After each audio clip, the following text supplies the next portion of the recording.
Taurus TH40. Yep, that's right, a TH40. And today we're going to be taking a look at it. How you guys doing? Joe here. This one came from Middletown Firearms. It was extremely cheap, which is the main reason I have it, but it's also going to be the very first gun of 2023 that is going to become a long-term tester.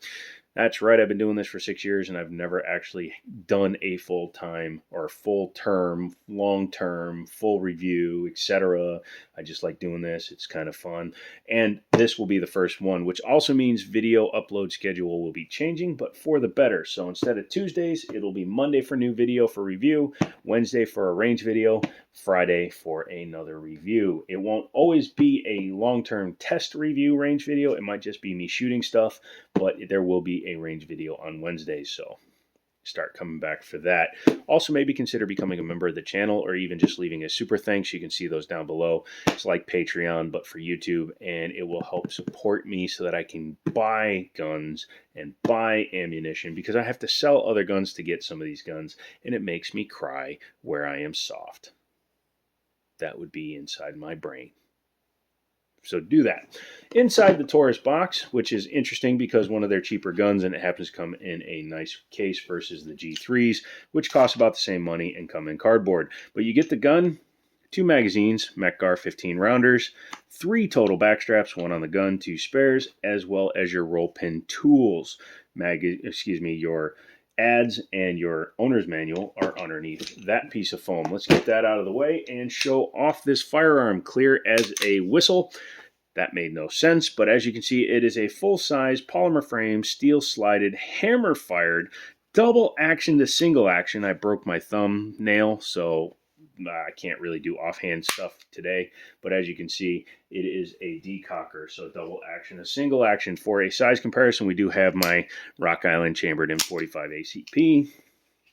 When you put them chamber to chamber, you will see that the Rock Island is bigger in terms of the barrel, but overall very similar size. So this is a full-size firearm. Yay, get out of here, Kimber. Excuse me, Rock Island.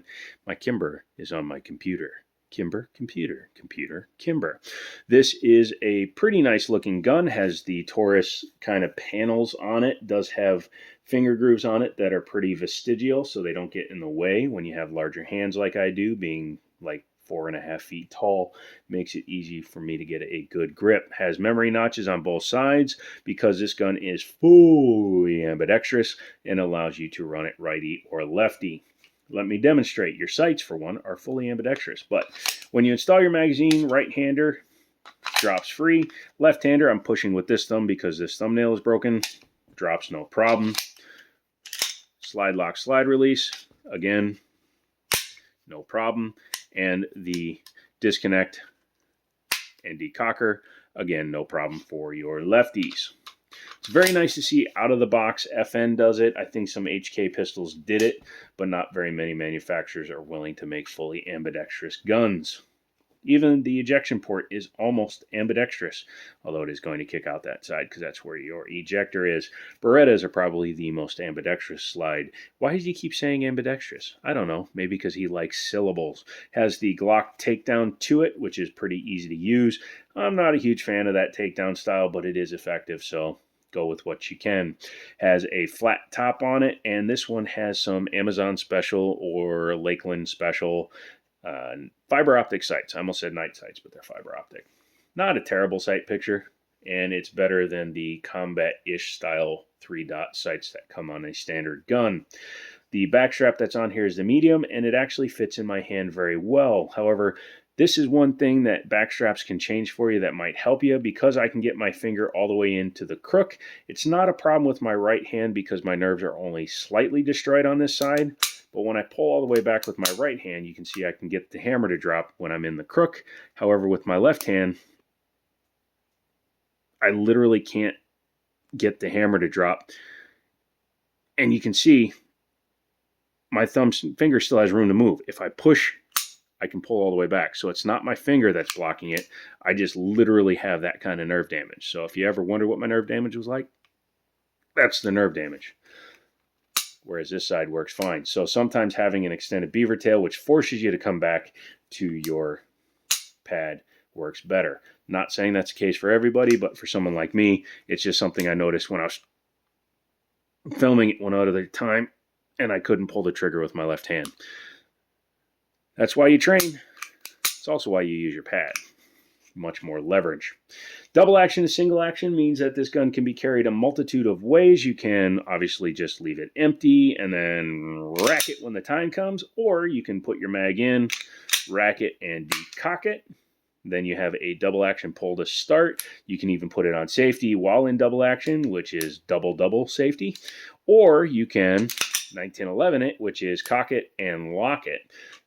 And then it's safe to carry that way. No trigger safety to defeat, no rear grip safety to defeat, just your manual safety on the side. So once you've done that, you can get back in action. So you have a multitude ways of carrying this particular sidearm.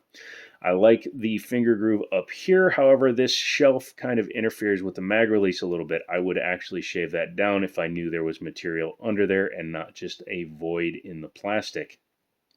Might still do it. Has very easy to sweep on and off safety, and it is tactile and audible. And it's 1911 style, so it's easier to hit, and you can just rest your thumb on it. Does put my thumb right on the slide lock slide release, and sometimes that will cause me to keep a gun from locking back, but I'd rather have a gun lock back and give me a comfortable grip. The 2-slot pick rail is standard 1913 style, so you can mount your lights, lasers, bazookas, small child, or bananas. And as you can see, it is a very handsome gun. Let's talk about the trigger. First thing we'll do is decock it, and that will put you into double action mode. When you pull the trigger, it's going to be a long, heavy pull, and then it breaks. That's all there is to it. Reset is all the way out, so just start slapping it like your life depended on it, and you should be fine. Once you rack the gun and leave it in single action mode, you will see that it is a much shorter trigger and then breaks. The reset, pretty light, pretty short, same amount of take up, and then breaks. Not bad overall. What do you say we take her apart? Okay. Well, first thing we'll do is check and make sure that there's nothing in it, and then we will bring back the slide just slightly and pull down on the takedown tabs. Don't know why I just did that. This is not a striker fired gun, but my brain told me to pull the trigger anyways. You do not have to pull the trigger on this gun to disassemble it. Once you've done that, you can take out your guide rod and spring. As you can see, it is a double spring, kind of like a more modern style Glock. Barrel comes out through the bottom of the slide or top when you're holding it upside down. And this man loved lube. Not necessary. The fitment on the barrel is a little bit loose. You can see there's some extra marking there, but it's also because the barrel kind of bulges at the end. And I'm not 100% sure if that's a bushingless kind of fitment issue where the slide interacts with the barrel, or if that's just the way they all are. Looking inside, this is a pretty heavy gun. Has a firing pin block or a drop safety on it, and overall the build quality is pretty nice. I do see a couple of marks in the slide that indicate this gun does have a pretty big round count on it, but the finish seems to be holding up well. Uses all roll pins for things like the extractor. I would have liked to see more of a Glock style firing pin block / ejector retention, but it is what it is. Front sight is dovetailed. More modern G3s have a Glock style front sight, and then this one has a set screw and dovetail. However, it's already fiber optic, so I don't need to change it. Looking at the frame, it's actually got a little bit of weight to it. It's not bad. You have a rail insert there, rail insert back here, and you can see it does have a Taurus, PT92 style transfer bar for the trigger, which then releases the hammer. No disconnector, thank goodness. And enough oil to drown an oil baron in oil. Yeah, overall not bad. Let's go ahead and reassemble it. Pretty easy. Take this slide, put your barrel in there. Take all that, take your spring, put your spring in. It's a pretty light spring. Not sure how that's going to take care of recoil mitigation because 40 cal is obviously hotter than 9. Take your top, slide it back on. Make sure that you clear everything. slide it back, and because it's a Glock style, oil, ow, should lock up just fine. Pull your trigger to make sure you have functionality back. So this is going to be our first long-term tester gun, and it's a 40 cal. What the heck is he thinking? Stop falling things. I think we should have some fun with it. We'll see if 40 cal really is dead. I'll probably compare it to a 9mm G3, and we'll just see what I think about it over a 500 round test. If you have any comments, questions, concern, you want to provide some ammunition, or even just sponsor a couple of videos on the channel, hit me up. This is Joe. This has been the Jiminy Show. I'm going to bed because I've tried filming this 6 times. I have a migraine, and it's very late. Put migraine in the comments if you made it this far. And as always, my thumb will talk to you later.